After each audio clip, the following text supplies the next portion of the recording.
Bonjour Sandrine Beau, Bonjour Marie-Ange, bonjour tout le monde. vous voilà de retour pour cette nouvelle année. Oui, très bonne année à vous Marie-Ange. Très bonne année Sandrine. Et puis bonne année aussi aux auditeurs qui nous écoutent et que j'ai plaisir à retrouver pendant un tout petit moment là. Vous êtes là pour nous parler de vos sorties. Oui. Alors il y en a plusieurs, mais Effectivement. on va commencer l'année avec Je suis une lionne. Je suis une lionne. Cette Oui. petite fille qui est très sage, que sa maman veut absolument parfaite, une petite fille sage, mais au fond d'elle, elle est très différente. En fait, je pense qu'elle est un petit peu comme tous les enfants sont, ou peut-être comme tous les enfants aimeraient être, mais on leur laisse pas toujours la possibilité. C'est vrai que on est tous pareils, quand on est parents, on aime bien que les enfants soient sympas, qu'ils fassent pas trop de bruit, qu'ils abîment pas leurs habits, etc., etc.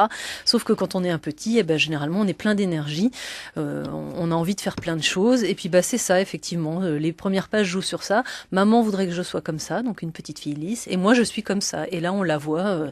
Qui fait le poirier avec la jupe qui se retourne, la culotte apparente, etc.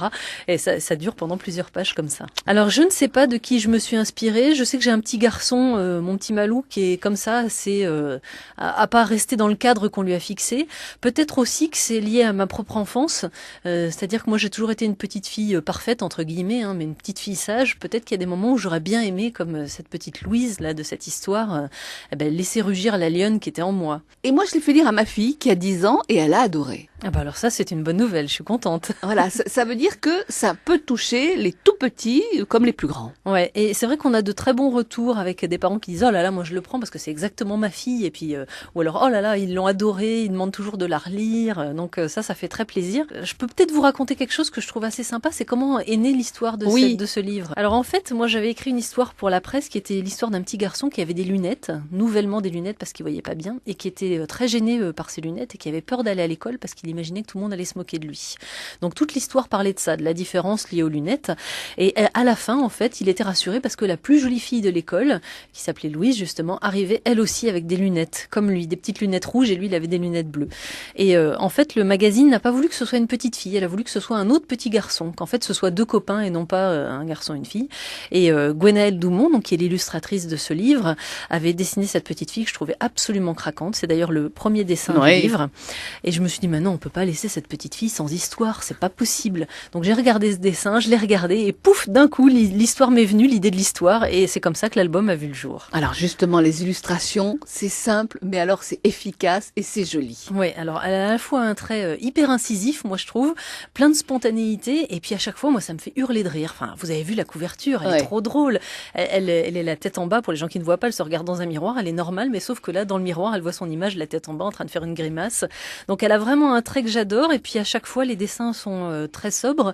Il y a toujours une petite touche de rouge en plus, qui, moi je trouve que c'est très beau à voir. J'adore ce qu'elle fait, Gwenaëlle Doumont. On a plusieurs projets ensemble et plusieurs qui vont voir le jour, donc ça c'est une super nouvelle. Voilà, il y aura un livre-jeu notamment avec un héros qui est plein de poils et qui s'appelle Super Poilu, mais ça ce sera pour la fin 2014, donc je vous en reparlerai. Des sorties sont à venir quand même. Ah oui, au mois de janvier, là j'ai deux albums, un roman aussi, donc pas mal de choses. Donnez-nous l'eau à la bouche. Alors il y a un album que moi j'aime beaucoup qui a été fabriqué par un éditeur québécois qui s'appelle Les 400 coups, et c'est des dessins d'une illustratrice qui s'appelle Marion Arbona. Elle a fait un travail magnifique, et c'est un petit peu, si vous voulez, l'histoire de la conception de chaque être et comment on est unique. C'est-à-dire, ça commence en disant, si Pépé n'avait pas rencontré Mémé, maman ne serait pas là.